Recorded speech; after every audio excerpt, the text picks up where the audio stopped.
Your Honor, ah, nasa akin na yung pangalan ng importer.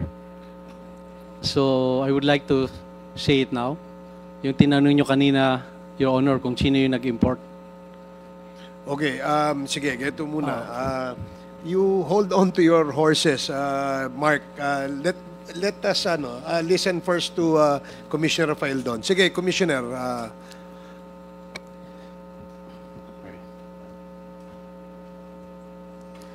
Yung importer po, ma'am, is a company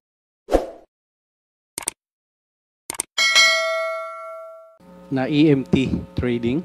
EMT Trading. Yes, ma'am. And yung registered owner ay si Irene May Tatad. Nakakulong po yata ito ngayon, Your Honor. I would like Mr. Taguba to correct me if I'm wrong because I think siya yung I think he knows it. Okay, so sige. kung mali yung aking sinabi, I would... So, ang consignee dun sa importation na yon ay EMT Trading. Tama, Commissioner? Yes, Your Honor. Okay. The registered owner is Irene May Tatad. I'm sure Mr. Taguba may clarify this if this is wrong or not. Anong tawag po sa opisina? RMO, Ano pong ibig sabihin ng opisina na yon? Risk Management Office. Kung di po ako nagkakamali. So this is the same risk management office that was mentioned by Commissioner Faildon. Mr. Chair, considering the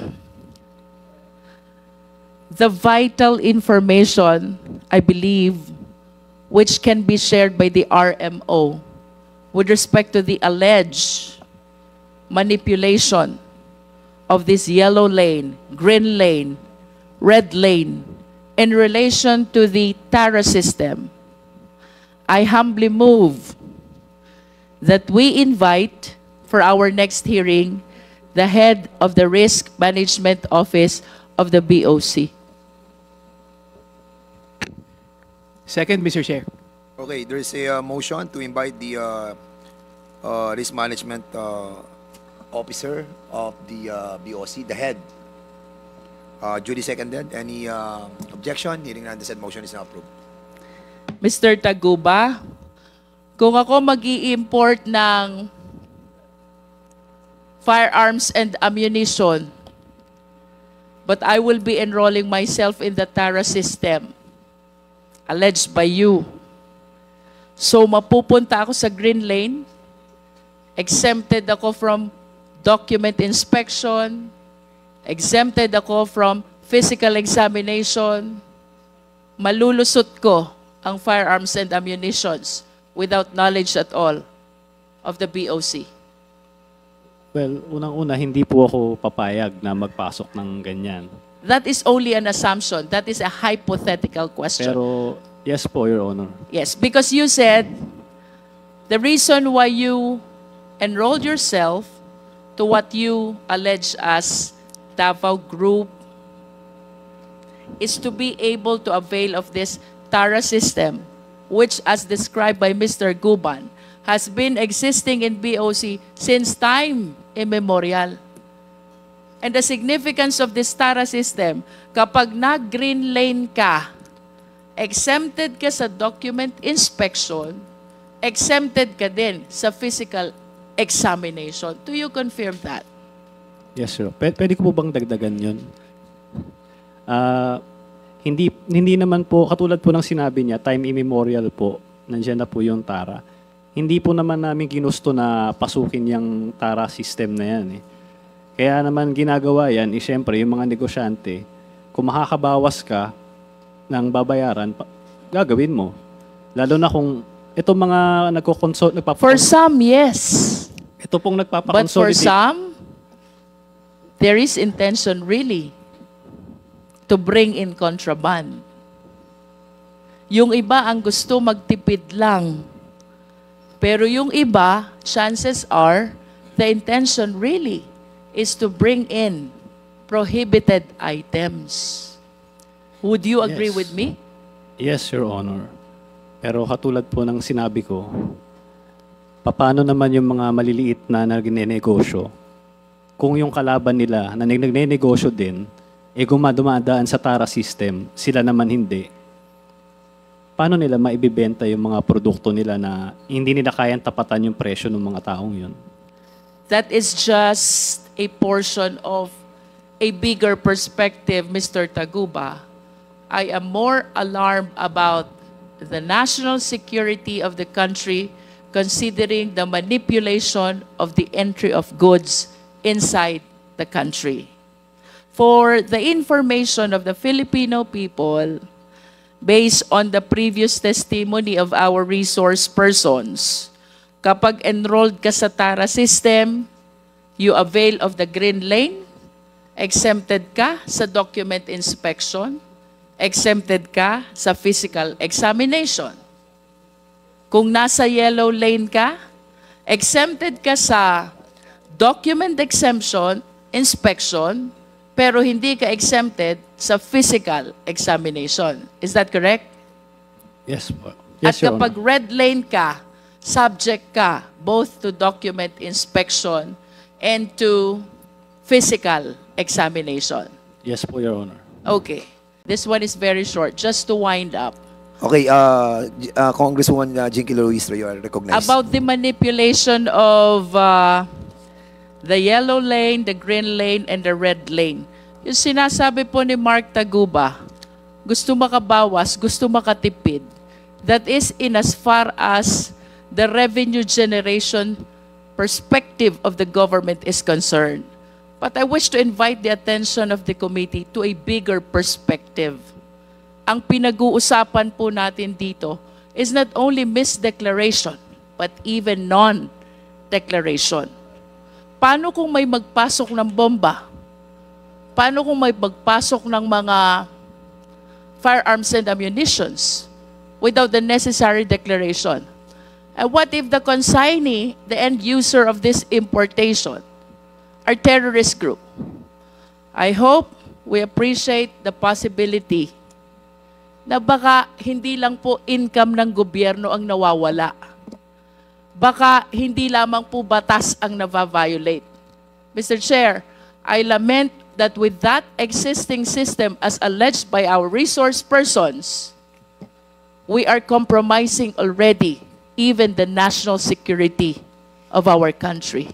That is a manifestation, Yes, Mr. Chair. thank you so much. And among the classification of goods, kasama po dyan yung general merchandise. Yes, ma'am. Diyan yung general merchandise po, yun yung medyo magulo kasi there's so many commodities that's classified general merchandise. So diyan po tayo nagkakaroon ng maraming problema sa ating peer, sa ating Can you port. please enlighten us, Commissioner? Ano po ba yung problemang na-generate nitong classification na general merchandise? Mag-import ng, let's say, mga non-branded sapatos, mga damit, pero hahaluan na yan ng kung ano-ano na high-end commodity or prohibited commodities. Usually, dun sa general merchandise, tayo nagkakaroon ng problema. So, pinapasok na nila dun yung mga kontrabando. So, hindi siya nakalista dun sa packing list nila. Talagang dun sa general merchandise, yun po yung madalas maabuso nung importer. And the brokers, sometimes the brokers, they really don't care kung ano yung laman ng containers. So, yan po yung nagkaroon tayo ng, that's where the corruption and so many other problems come into play, yung sa general merchandise. Your Honor. Commissioner, I will go back to you. Mr. Taguba, I remember during your previous testimony, you made mention of general merchandise in relation to TARA system. Can you enlighten us on this? Your Honor, yung general merchandise po, iba-iba po kasing may-ari nun. So, Iba-iba ang may-ari. Opo. Yung isang container, pwedeng may footwear, pwedeng may kitchenware. So, iba-iba. Hindi naman siya kontrabando, pero hindi siya dinedeclare kasi mahaba eh. Pag i-declare mo siya, ang may-ari ng container, ay yung may-ari ng produkto, sobrang dami ng laman ng isang container eh. So hahaba yung ililist mong items. So ang ginagawa, pag general merchandise, pipili na lang ng ilan na papayagan naman ng BOC. So yun na lang i-declare. In other words, mayroong nakalista, mayroong hindi. Yes. General description po.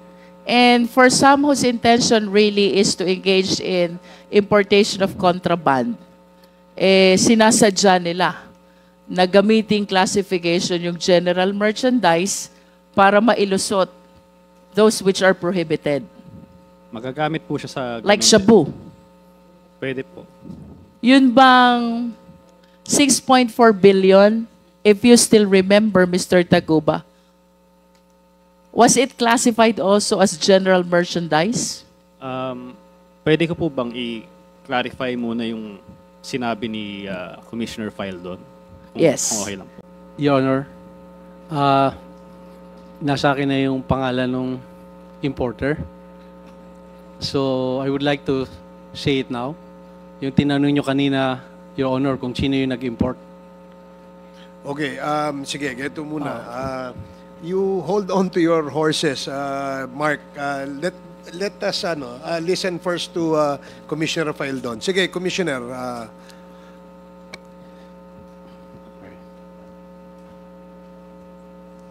Yung importer po, ma'am, is a company na EMT Trading.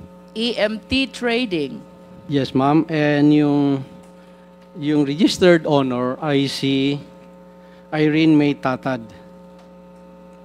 Nakakulong po yata ito ngayon, Your Honor. I would like Mr. Taguba to correct me if I'm wrong because I think siya yung I think he knows it. Okay, so sige. kung mali yung aking sinabi, I would... So, ang consignee dun sa importation na yon ay EMT Trading. Tama, Commissioner? Yes, Your Honor. Okay. The registered owner is Irene May Tatad. I'm sure Mr. Taguba may clarify this if this is wrong or not.